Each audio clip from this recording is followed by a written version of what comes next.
Hello everyone, welcome back to my YouTube channel Ganit Guruji. आशा है आप सभी ठीक ठाक होंगे। आज हम 10th क्लास की एक्सरसाइज 1.1 करेंगे, जिसमें हम रियल नंबर्स के बारे में क्वेश्चंस करेंगे। तो रियल नंबर्स में हमारे पास सब संख्याएं आती हैं, केवल अंडर रूट के अंदर कोई नंबर नहीं होना चाहिए, ये रियल नंबर नहीं है, बाकी सब रियल नंबर्स। और एक हमारे पास 1/0 यानी ये नहीं होना चाहिए, जो हमारी परिमेय संख्याओं की डेफिनेशन है p/q फॉर्म, यानी क्यू 0 नहीं होना चाहिए। तो आज हम HCF याद करेंगे, यानी हाईएस्ट कॉमन फैक्टर।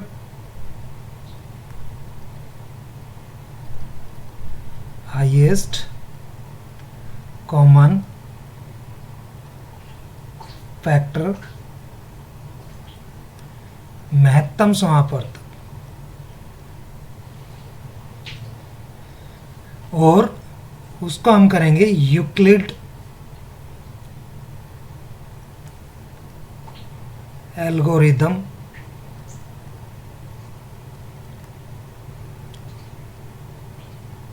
डिवीजन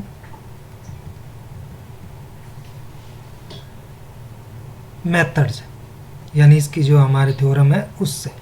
तो यूक्लिड क्या कहता है हमसे कि अगर a और b हमारे पास दो नंबर्स हैं जिसमें से a ग्रेटर देन b है, यानी a बड़ा है b से, तो a जब b को भाग करेगा, यानी हम डिवाइड करेंगे b से, तो q और r इस तरह से होंगे कि a is equal to b into में q प्लस r, और r की जो वैल्यू है वो 0 के इक्वल और 0 से ग्रेटर देन और लेस देन b, यानी जिससे हम डिवाइड कर रहे हैं।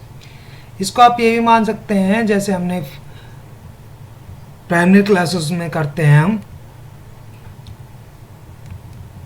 कि मान लीजिए कि अगर हमारे पास a को हम डिवाइड कर रहे हैं b से, और ये हमारे पास q और r दो वैल्यू है, तब हमारे पास ये आता है।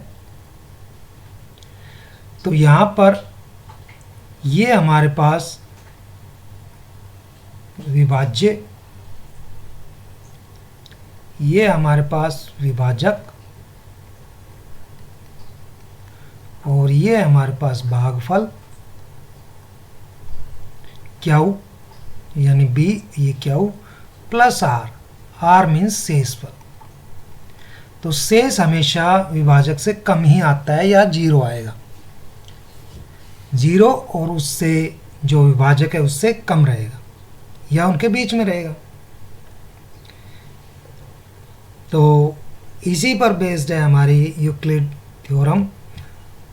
तो चलिए शुरू करते हैं। ये हमने प्राइमरी क्लासेस में भी सीख चुके हैं। जैसे हम इसकी बात करते हैं 135 और 225, तो यहाँ हम देखते हैं कि 225 बड़ा है 135 से, तो 225 को आप अंदर रखेंगे और 135 से इसको भाग करेंगे।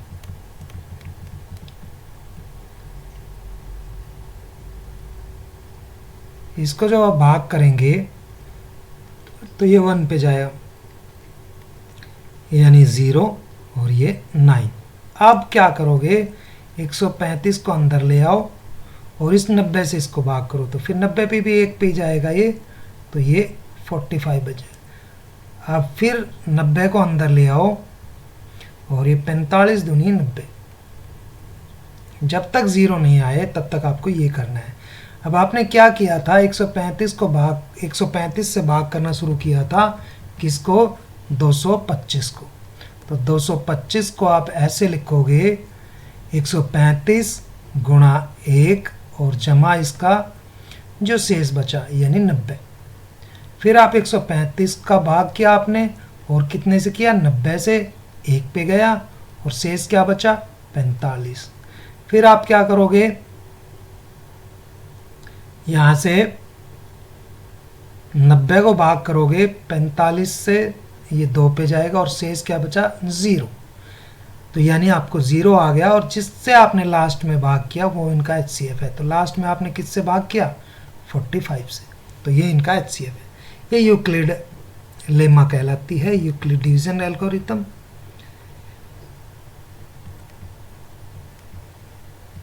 इसके बाद जैसे एक और इसका सेकंड पार्ट है,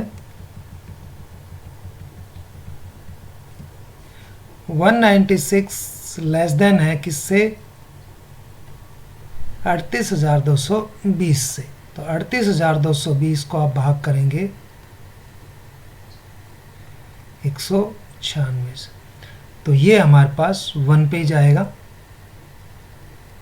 तो ये हमारे पास 6, यहाँ पे हमने 7 बचेगा, तो यहाँ 8 और यहाँ पे 1, फिर यहाँ से 2 नीचे चले आएंगे। अब ये 8 पे जाएगा, क्योंकि ये पूरा शेष जो है इससे कम नहीं बच रहा, तो इसलिए इसको हम जैसे हम भाग करते हैं वैसे ही भाग करेंगे। तो 8 से 8 48, 8 72 और 4 76, और 8 एकम 8 और 7 15।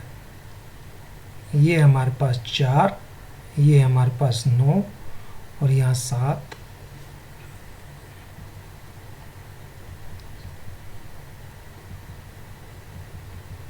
आठ पे ये हमारे पास 8 के बजाय 9 पे जाएगा, तो 9 पे 9 छिकी 54, 9 ने 81, 5 86 और 9 एकम 9 और 8 17। तो ये हमारे पास 8, यहाँ पे 5 बचेंगे तो ये 9 और यहाँ 0।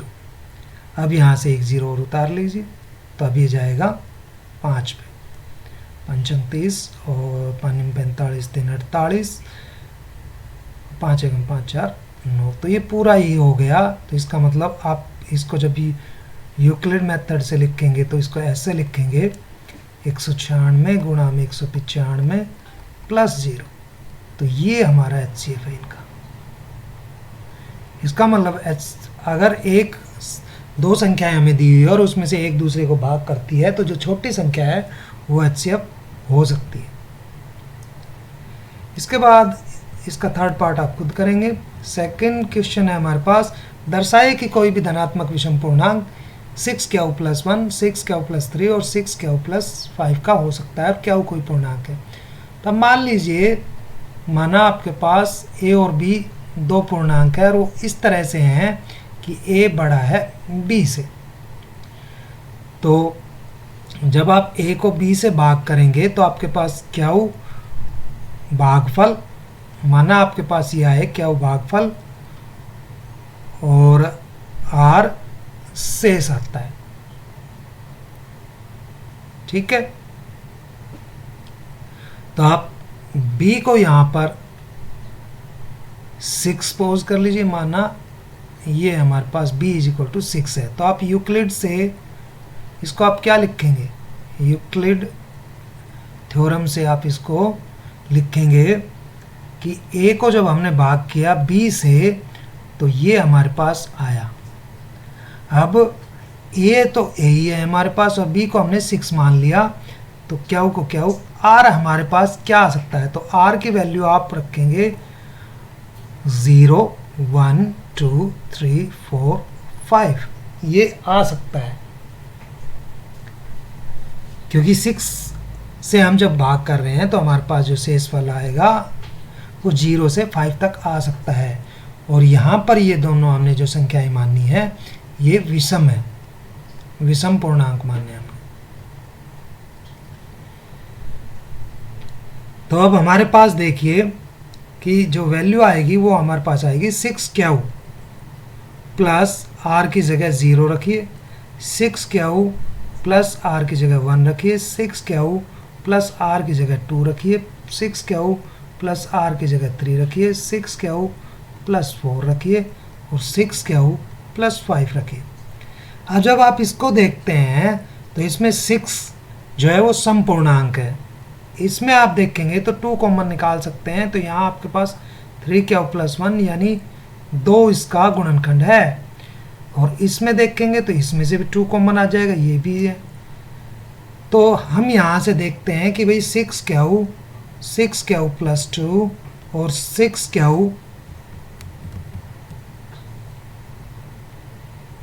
प्लस 4, ये तो सम संख्याएं हैं, सम पूर्णांक है। तो हम विषम पूर्णांक को किस तरह से लिख सकते हैं? विषम पूर्णांक को हम केवल और केवल इस तरह से लिख सकते हैं, 6 क्या प्लस 1 और 6 क्या प्लस 3 और या 6 क्या प्लस 5। इसने हमें यही दिखाने के लिए कहा था। नेक्स्ट है हमारे पास किसी परेड में 616 मेंबर हैं सेना में, और उसमें को हमें 32 सदस्यों वाली एक मेंबर जो आर्मी बैंड है उसके पीछे मार्च करना है। दोनों समूह को समान संख्या वाले स्तंभों में मार्च करना है, यानी उनकी जो लाइन है वो सेम रहनी चाहिए। तो अधिकतम संख्या क्या हो सकती है? यानी हमें 32 और 616 को इस तरह से बांटना है, इस तरह से कॉलम बनाने हैं, इस तरह से कि 32 भी इनमें बट जाए और 616 भी बट जाए। तो यानी हमें वो संख्या निकालनी है अधिकतम, मीन्स हाईएस्ट कॉमन फैक्टर निकालना है। इसमें हमें क्या निकालना है? Highest common factor. तो 32 और 616 का क्या निकालना है? महत्तम समापवर्तक। और महत्तम समापवर्तक हम निकालना सीख चुके हैं अभी। तो इसको क्या करेंगे? भाग करेंगे हम 32 से, 1 पे जाएगा, ये हमारे पास 9 और ये 2, फिर 6, फिर ये कितने पे जाएगा? फिर ये जाएगा हमारे पास 9 पे, 9 दूनी 18, 9 तिया 27 और 1 28, कितने बचे? 8 और ये 32 अंदर ले आएंगे, 8 चौक 32। तो हमने लास्ट में किससे डिवाइड किया? 8 से। तो 8 स्तंभ बनेंगे, यानी 8 कॉलम बनेंगे, उनमें ये सारे आ जाएंगे। नेक्स्ट है हमारे पास यूक्लिड विभाजन प्रमेय का प्रयोग करते हुए दर्शाइए कि किसी धनात्मक पूर्णांक का वर्ग किसी पूर्णांक m के लिए 3m या 3m प्लस 1 के रूप का हो सकता है। तो मान लीजिए दो धनात्मक पूर्णांक यानी पॉजिटिव नंबर्स, पॉजिटिव इंटीजर्स, वो a और b है, जहां पर a ग्रेटर देन है b से। अब मान लीजिए जब हम a को भाग करेंगे, अब आप इसको सपोज कर लीजिए कि a को b से भाग किया, तो हमारे पास क्या भागफल और r शेष आया।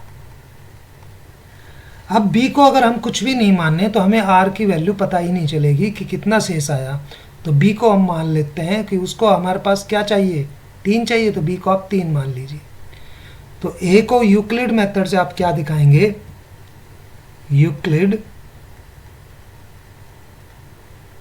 प्रमेय से आप क्या दिखाएंगे कि a को आपने भाग किया तो b क्यू प्लस r ये आएगा, यानी a को आप भाग कर रहे हैं 3 से, 3 क्यू प्लस r, जहां r की वैल्यू 0 1 2 ये रहेगी शेष। तो एक बार आप इसको लीजिए कि भाई 3 क्यू प्लस 0, और एक बार लीजिए a is equal to 3 q plus 1, और एक बार लीजिए a is equal to 3 q plus 2। अब आपको वर्ग दिखाना है तो आप इन सब में स्क्वायर कर दीजिए दोनों साइड को, बोथ स्क्वायरिंग बोथ साइड, यानी दोनों साइड को आप दोनों तरफ वर्ग करने पर। तो इसका वर्ग करेंगे तो आपके पास आएगा 3 क्यू इसका वर्ग, यानी 9 क्यू स्क्वायर, ये नंबर 1। इसका वर्ग करेंगे आप तो a square is equal to 3 q plus 1 इसका स्क्वायर, यानी a प्लस बी के वर्ग से आप इसको खोल लेंगे a प्लस बी, इसका वर्ग 1 की 2 प्लस b की 2 प्लस 2ab, ये आएगा आपके पास 1 की 2 प्लस b की 2 प्लस 2ab। तो a की जगह आपके पास 3 क्या हुआ है, तो 3 क्या का वर्ग प्लस 1 का वर्ग प्लस 2ab, 2a और ये b, तो यानी आपके पास आया 9 क्या स्क्वायर प्लस 1 प्लस 6 क्या। आप इसको ऐसे लिखिए कि 9 क्या स्क्वायर प्लस 6 क्या प्लस 1, ये सेकंड हो गया आपके पास। उसके बाद है इसका स्क्वायर करेंगे तो a स्क्वायर और इसका स्क्वायर करेंगे तो इसका स्क्वायर, यानी इसको भी a प्लस बी के वर्ग से खोलेंगे तो 1 की 2 यानी 3 क्या का वर्ग प्लस b की 2 यानी 2 का वर्ग प्लस 2ab, यानी 9 क्या स्क्वायर, ये आपके पास आया 9 क्या स्क्वायर प्लस 4 प्लस 12 क्या, ये आपके पास 3। तो आप इसको यहाँ से देखिए, इसमें इसको आप 3 कॉमन ले लीजिए तो ये आपके पास बन जाएगा 3 क्या। इन दोनों में से भी आप 3 कॉमन ले लीजिए तो 3 क्या की 2 प्लस 2 क्या और बाहर आपके पास बचेगा 1। इसी तरह से इसको देखिए आप 9 क्या स्क्वायर प्लस 12 क्या प्लस 4, इसमें से आप 3 कॉमन ले लीजिए तो 3 क्या स्क्वायर प्लस 4 क्या प्लस, इसको आप लिखिए, इस 4 को आप लिखेंगे 3 प्लस 1, तो इनमें से 3 कॉमन लीजिए, 3 क्या स्क्वायर प्लस 4 क्या प्लस 1 प्लस 3 नहीं 1। तो यहाँ से आप देखिए, इसको आप m मान लीजिए तो ये 3m, इसको आप m मान लीजिए तो 3m प्लस 1, इसको भी आप m मान लीजिए तो 3 प्लस m 1। तो आप देखते हैं कि भाई किसी a का स्क्वायर किसकी वैल्यू आ रही है 3m, a का स्क्वायर 3m प्लस 1 आ रहा है, a का स्क्वायर 3m प्लस 1 आ रहा है। तो आप कह सकते हैं कि किसी भी संख्या धनात्मक पूर्णांक का वर्ग जो है वो किस रूप का आएगा, वो हमारे पास 3m प्लस 1 के रूप का होता है, ये आप कह सकते हैं। नेक्स्ट हमारे पास यूक्लिड विभाजन का प्रयोग करते हुए दर्शाइए किसी धनात्मक पूर्णांक का वर्ग 9m प्लस 1 और 9m प्लस 8 के रूप का हो सकता है। तो आपको इसी तरह सपोज करना है, इससे भाग a बड़ा है b से, तो a b से भाग करेंगे तो हमारे पास क्या हो भागफल और r शेष ये आएगा मान लीजिए। तो भाई यूक्लिड क्या कहता है कि इसको हम इस रूप में लिख सकते हैं। अब आप b को सपोज कर लीजिए, मानना कि जो b की वैल्यू है वो 3 है, वो इसलिए कर रहे हैं क्योंकि हमें 9 दिखाना है, तो 3 का स्क्वायर जो होता है वो 9 होता है। तो यहाँ से हमारे पास जब इसको हम दिखाएंगे तो ये हमारे पास आएगा 3 क्या प्लस, तो r की वैल्यू कहाँ से क्या हो जाएगी 0 1 और 2, क्योंकि 3 से कम आना है ये, तो ये या ये a की वैल्यू ये रहेगी। तो आप पहले इसका घन कीजिए, यानी घन का मतलब शक्ति 3 कीजिए, तो ये हमारे पास इसका घन कर देंगे तो a की 3 और ये 27 हो जाएगा, 3 को 3 बार मल्टीप्लाई करेंगे तो ये हमारे पास है। इसमें से आप 3 कॉमन ले लीजिए तो 9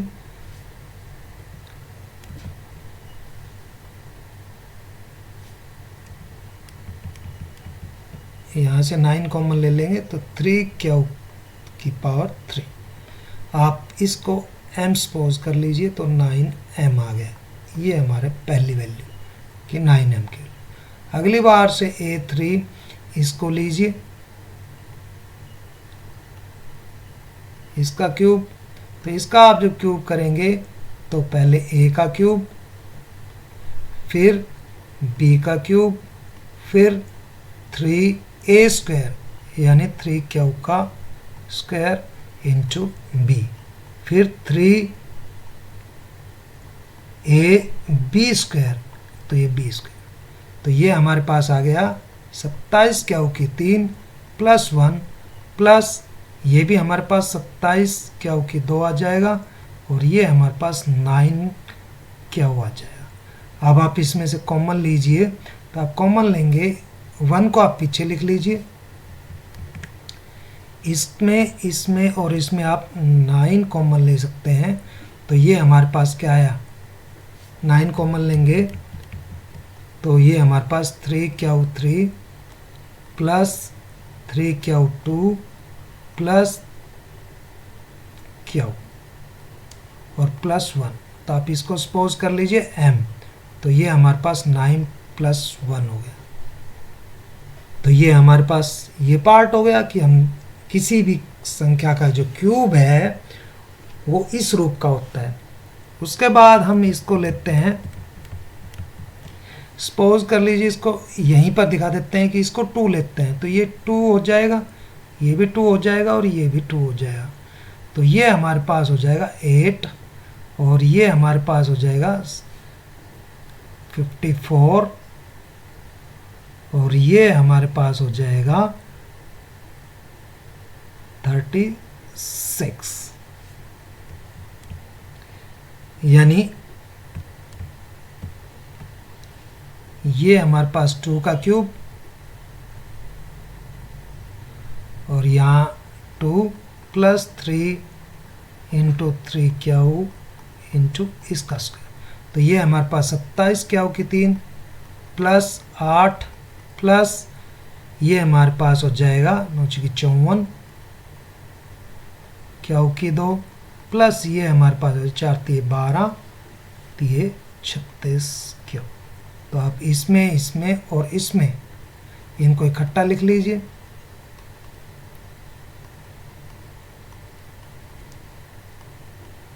अब आपके पास जो 8 है ये पीछे लिख लीजिए, तो इसमें से आप कॉमन ले लीजिए 9। तो ये आपके पास 9 इसलिए कॉमन ले रहे हैं हम क्योंकि हमें 9 दिखाना है बाहर। तो इसको आप m सपोज कर लीजिए, तो 9m प्लस 8 ये हमारा तीसरा पार्ट हो गया कि किसी भी धनात्मक संख्या का जो घन है उसको हम 9m प्लस 1 और 9m प्लस 8 के रूप का दिखा सकते हैं। तो आशा है आपको ये सवाल समझ में आ गए। वीडियो अच्छा लगा हो तो लाइक कीजिए, शेयर कीजिए और सब्सक्राइब कीजिए। वीडियो के अंत तक बने रहने के लिए आप सभी का धन्यवाद। Thank you.